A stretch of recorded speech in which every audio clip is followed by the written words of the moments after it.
मैं आपको दिलचस्प प्रसंग सुनाता हूँ। एक गरीब रबारी का लड़का होता है, वो रोज अपनी गाय और बकरियां चराने के लिए जंगल में लेके जाता है। और एक दिन वो दोपहर को खाना खा रहा होता है कि एक अनजान मुसाफिर आता है। बोलता है, भाई मेरे को भी कुछ भूख लगी है, कुछ खाने को दोगे क्या? बोलता कोई बात नहीं, आ जाओ भाई। अनजान है फिर भी बोलता है आ जाओ। बोला मेरी माँ ने एक रोटला दिया है, आधा तुम खा लो, आधा मैं खा लेता हूँ। तो बोला ठीक है। पहले दिन की बात है। दूसरे दिन दो मुसाफिर आते हैं, दो वापिस वही। बोले भाई हमको भूख लगी, हमारे पास खाने को कुछ है नहीं।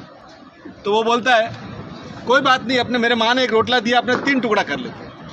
वो 3 टुकड़ा कर लेता है। तीसरे दिन 3 मुसाफिर आते हैं, तो वो बोलता है 4 टुकड़े कर लो, तीनों अपने और चारों मैं खा लेता हूँ।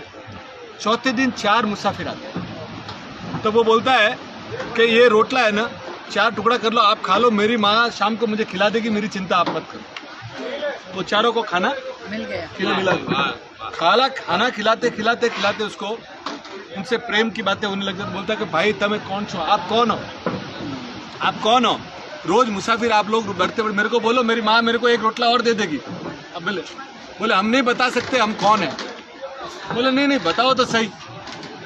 बोले हम लोग यमदूत हैं। हम लोग यमदूत हैं और नीचे किसी का प्राण लेने आते हैं, और तुमको बता देंगे तो तुम हमको कल से खाना नहीं खिलाओ। बोले ऐसी कोई बात नहीं है, तुम आओ, पर तुमसे हमारी अपनी प्रेम हो गया तो मुझे मेरी मौत कब है मुझे बताओ, मेरी मौत कब है मुझे बताओ। तो वो बोलती है कि भाई हमारे किताब में लिखा हुआ हम बता नहीं सकते। पर वो 4 में से एक को तरस आ जाता है। बोला यार तेरा खाना खाया है, तेरी मौत जिस दिन तू शादी करके आएगा और पहली रात जब अपनी पत्नी को मिलने जाएगा ना, उस समय तेरे सांप डसने से होगी, और जब तू सीढ़ी चढ़ रहा होगा तो वो सांप आएगा। वो बात चली जाती है।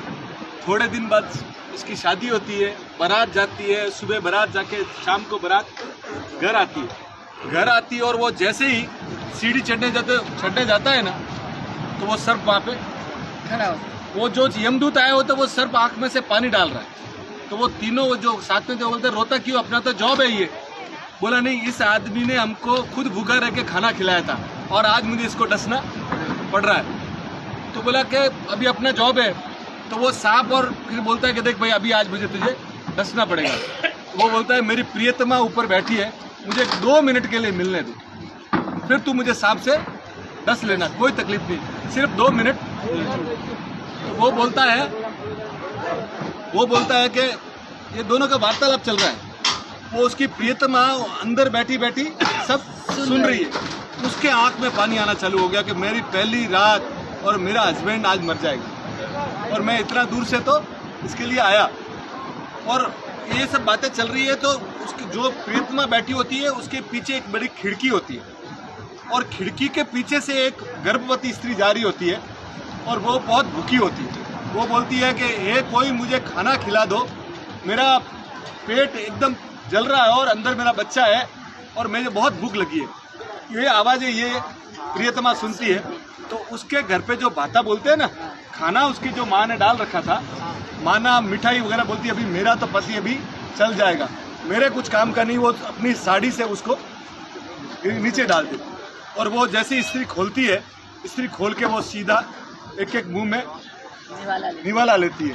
एक जैसे वो मिठाई अंदर जाती है, उसके अंदर से निकलता है, अरे तेरा चूड़ा चांदला अमर रहे, तेरा चूड़ा चांदला अमर रहे, तेरा सुहाग अमर रहे। वो जैसे ही बोलता है वहाँ के यमराज से वहाँ से आता है उसको सबको के बैक, रिटर्न बैक। तो बोले क्या? बोले इसको इतनी तगड़ी दुआ मिल गई है कि मैं भी मार नहीं सकता। तो ये नए साल में जिंदगी में सबसे ज्यादा से ज्यादा लोगों से दुआएं लेना, और जिंदगी में दुआ ही आपके काम आएगी।